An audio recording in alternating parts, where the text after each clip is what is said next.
میرے پاس ایک صاحب آئے، مجھ سے کہنے لگے کہ میں ایک عمل کا عامل ہوں، لوگوں کو الرجی ہو جاتی ہے، پھوڑے پھنسیاں ہو جاتے ہیں، میں دم کرتا ہوں وہ ٹھیک ہو جاتے ہیں، کسی کو سانپ کاٹ جائے میں دم کرتا ہوں ٹھیک ہو جاتا ہے، بچھو بھیڑ کوئی زہریلی چیز کھاٹ جائے میں دم کرتا ہوں لوگ ٹھیک ہو جاتے ہیں، میں دم کرتا ہوں لوگ ٹھیک ہو جاتے ہیں۔ کہا کہ میرے پاس ایک خاص عمل ہے، میرے پاس ایک خاص عمل ہے اور میں یہ کرتا ہوں لوگ ٹھیک ہو جاتے ہیں، اور کہا میرے پاس یہ عمل ایک چیز کا آزمودہ ہے، میرے پاس کوئی جادو کا ڈسا ہوا ایسا بندہ ہے جس کو چیلنج سے کہہ دیا ہو کہ تجھ پہ جادو ہے، اور دوسرے لفظوں میں یہ لفظ میں خود کہہ رہا ہوں کہ تیرے اوپر خنزیر کا جادو ہے، کتے کا جادو ہے، کھوپڑی کا جادو ہے، بندر کی کھوپڑی کا جادو ہے۔ مجھے بندہ کہنے لگا کہ کوئی جادو کالے سے کالا، خطرناک سے خطرناک بندش ہو، میں اس عمل کو کر کے دیتا ہوں لوگ ٹھیک ہو جاتے ہیں۔ کہا بندھے ہوئے، زنجیروں میں الجھے ہوئے، بندشوں کے مارے ہوئے ٹھیک کرتا ہوں۔ کہا کہ میں چاہتا ہوں وہ ورد میں آپ کو دے دوں، آپ لوگوں سے نہیں چھپاتے، تو میں کہتا ہوں میں بھی آپ سے نہ چھپاؤں، میں کہ تیری مہربانی ہے دے دے۔ اور میں آپ سے بھی عرض کروں گا، آپ کا کوئی آزمودہ عمل ہے، خواتین بھی مستورات بھی آپ بھی، کوئی نقش ہے، کوئی تعویذ ہے، کسی مقصد کے لیے آزمایا ہے، ضرور لکھیں، اس کے فائدے وضاحت سے لکھیں، اس کی ترتیب وضاحت سے لکھیں، کوئی ٹوٹکا آزمایا ہے ضرور لکھیں، انسانیت کو نفع ہوتا ہے۔ تو میں نے کہا بتا دیں مجھ سے کہنے لگا کہ میں نے درود ابراہیمی کا چلہ کیا ہوا ہے، میں نے درود ابراہیمی کا چلہ کیا ہوا ہے، میں ان سب مقاصد کے لیے درود ابراہیمی پڑھتا ہوں، اور میں درود ابراہیمی پڑھتا ہوں اور پڑھ کے کسی کو دم کر دیتا ہوں، کسی پہ تھتکار دیتا ہوں، کسی پہ کیا کرتا ہوں، بس میرے پاس درود ابراہیمی ہے اور میں درود ابراہیمی سے سارے کام لیتا ہوں۔ کہا کہ یہاں تک کہ میں سفر میں جاتا ہوں اور میری چاہت ہوتی ہے کہ میں یہ کھانے کو مجھے ملے، یہ پینے کو ملے، مجھے اس طرح کی رہائش ملے، اس طرح کہا درود ابراہیمی پڑھتا ہوں، مجھے یقین ہے اور ویسے ہو جاتا ہے۔ سوچیں جس درود ابراہیمی کو نماز میں میرے کملی والے نے اس کا انتخاب کیا ہے، وہ کوئی چیز آخر ہوگی نا، سوچیں تو سر، آخر وہ کوئی چیز ہے صحیح، ایسے تو نہیں ہے، وہ چیز ہے ایسے تو نہیں ہے۔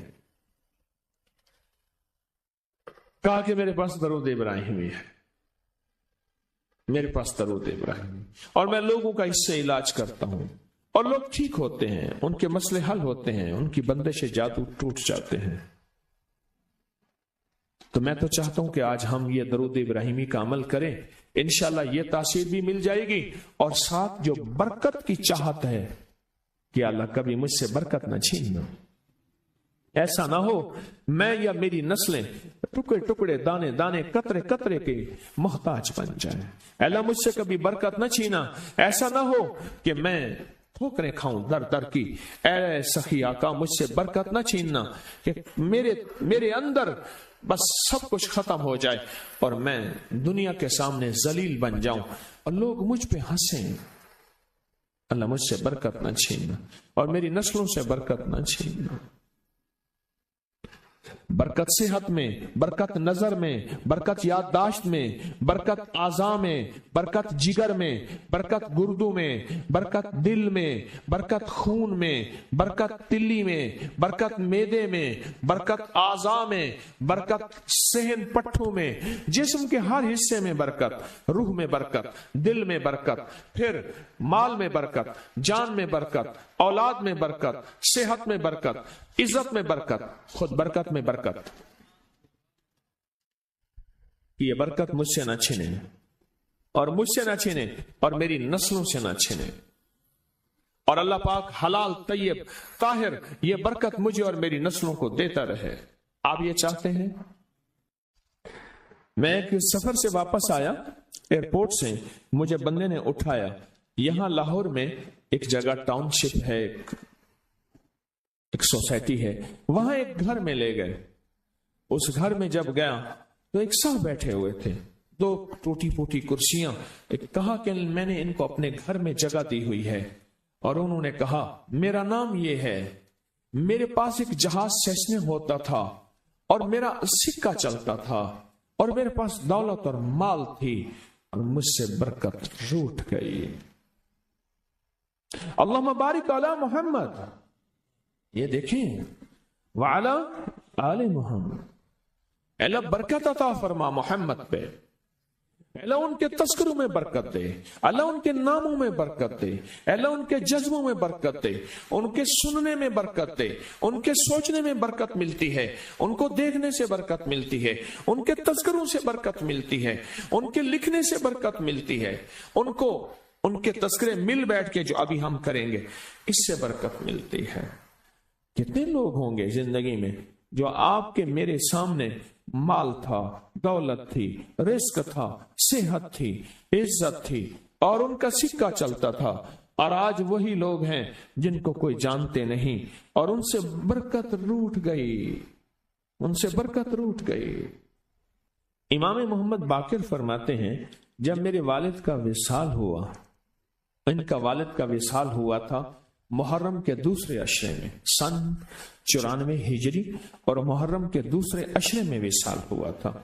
فرمایا اگلے محرم میں لوگ جمع ہوئے اور مجھے بھی علم تھا کہ لوگ جمع ہوں گے اور ہمارے گھر میں درود پاک پڑھا جائے گا.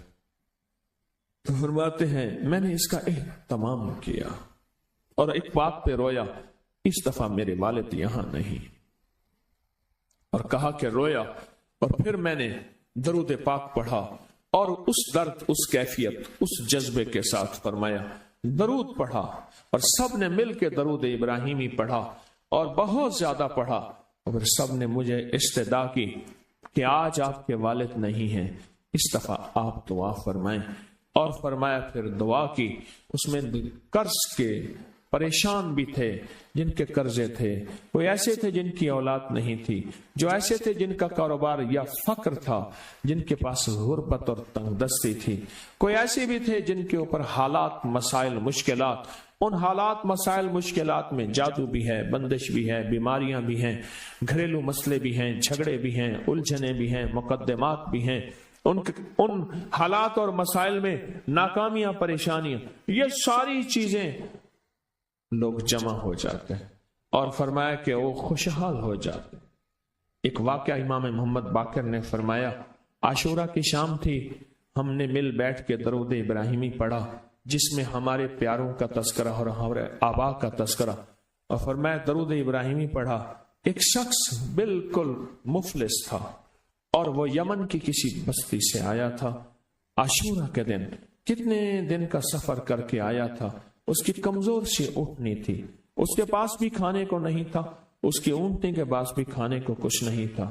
وہ آیا اور آ کے دعا میں شامل ہوا اور ہمارے ساتھ بیٹھ کے درود ابراہیمی پڑھتا رہا. کہا وہ بدو تھا، اسے درود ابراہیمی صحیح پڑھنا بھی نہیں آتا تھا.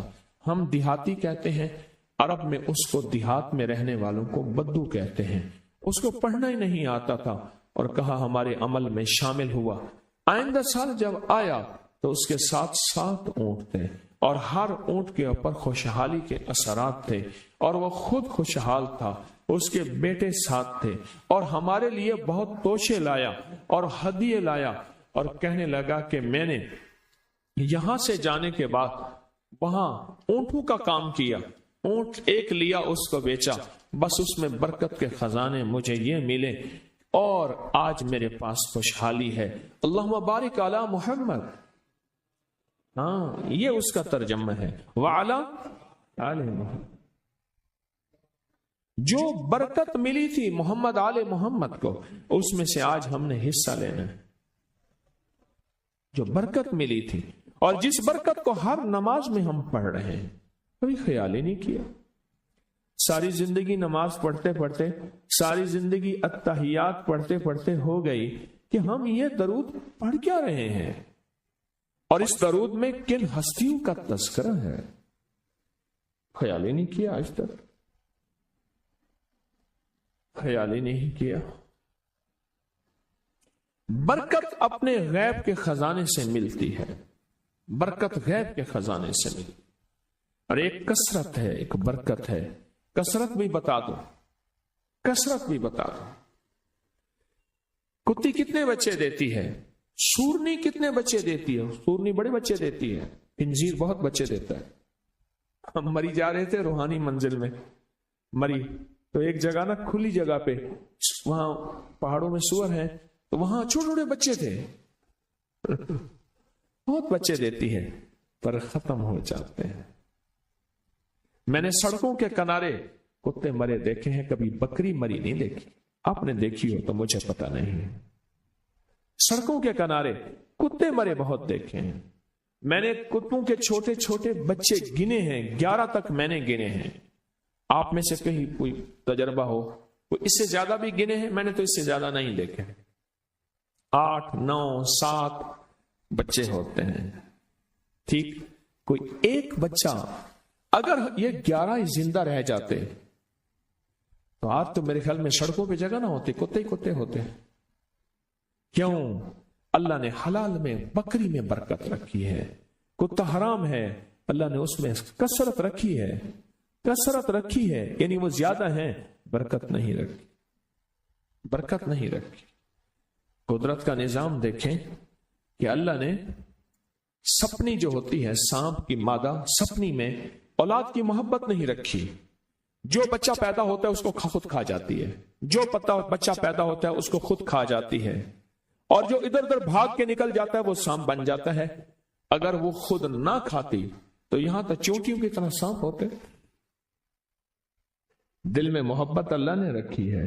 سانپ کی سپنی کے اندر سے محبت نکال دے، اللہ ہی دلوں میں محبت ڈالتا ہے. اور محبت ڈال دے ماں کے دل میں، حالانکہ وہ بھی ماں ہے، پر اس کے دل میں اللہ نے اولاد کی محبت نہیں ڈالی.